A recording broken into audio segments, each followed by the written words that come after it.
নমস্কার বন্ধুরা, সুনিতার হেসেলে সবাইকে স্বাগত। আজ আমি আপনাদের সঙ্গে শেয়ার করব গ্রাম বাংলার অত্যন্ত পুরনো একটি রেসিপি, কুমড়ো শাকের চচ্চড়ি।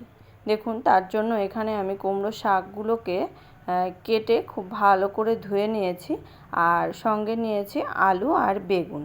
এবার আমি ওভেনে একটা কড়াই বসিয়ে দিয়েছি। কড়াইতে অল্প পরিমাণে একটু জল গরম করে নিয়ে তার ভেতরে কেটে পরিষ্কার করে ধুয়ে রাখা কুমড়ো শাকগুলো দিয়ে দেব, আর দেব কেটে রাখা আলু আর বেগুন। এই সবগুলো দিয়ে আমি একটু ভাপিয়ে নেব।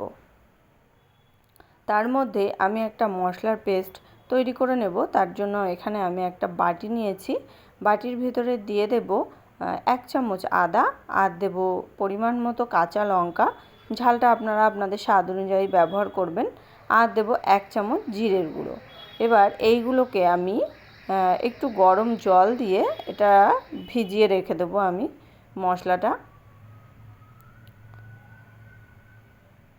এবার আমি দেখে নেব কুমড়ো শাকগুলো সিদ্ধ হয়ে গেছে কিনা। দেখুন, আমি ঢাকনাটা খুলে দেখে নেব কুমড়ো শাকগুলো সিদ্ধ হয়ে গেছে কিনা।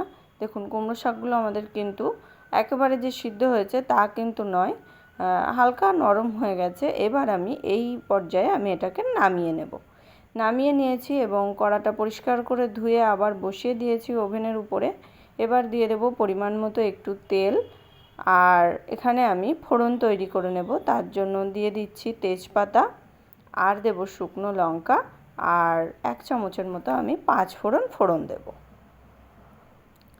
এবার এই ফোড়নটা একটু ভাজা ভাজা হয়ে এলেই আমি এর ভেতরে দিয়ে দেব গুলে রাখা মশলাটা, আদা জিরে কাঁচা লঙ্কার পেস্ট, যেটা আমি গুলে রেখেছিলাম সেই মশলাটা আমি এখানে দিয়ে দিয়েছি। এবার দিয়ে দেব স্বাদ অনুযায়ী লবণ, আর দেব কালারের জন্য হলুদ গুঁড়ো। এই লবণ আর হলুদ গুঁড়ো দিয়ে আমি মশলাটাকে খুব ভালো করে একটু কষিয়ে নেব, মশলা থেকে তেল ছাড়া পর্যন্ত, আর আদা কাঁচা লঙ্কার কাঁচা গন্ধ চলে যাওয়া পর্যন্ত মশলাটাকে আমি খুব ভালো করে কষিয়ে নিয়েছি। দেখুন, এবার আমি এখানে দিয়ে দেব সেদ্ধ করে রাখা কুমড়ো শাকগুলো দিয়ে এবার মশলার সঙ্গে খুব ভালো করে মিশিয়ে নিয়ে এটাকে আমি খুব ভালো করে মিশিয়ে নিয়েছি। নিয়ে আমি আবারও এটাকে 5 থেকে 7 মিনিটের জন্য ঢাকা দিয়ে রাখবো। লো টু মিডিয়াম আঁচেই এটা 7 মিনিট মতো আমি ঢাকা দিয়ে রেখেছিলাম। দেখুন, শাকগুলো কিন্তু আমাদের পুরোপুরি সফট হয়ে গেছে।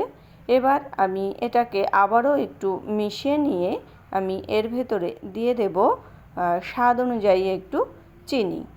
যেহেতু এটা নিরামিষ রান্না আর চচ্চড়ি কুমড়ো শাকের, তার জন্যই এখানে আমি একটু চিনির ব্যবহার করেছি। আর দিয়ে দেব সামান্য একটু গরম মশলার গুঁড়ো। এবার এই চিনি আর গরম মশলার গুঁড়ো শাকের সঙ্গে খুব ভালো করে মিশিয়ে নিয়ে আমি এটাকে আবারও 5 মিনিটের জন্য ঢাকা দিয়ে রাখবো, চিনিটা গলে যাওয়ার জন্য আর গরম মশলার ফ্লেভারটা শাকের ভিতরে যাওয়ার জন্য।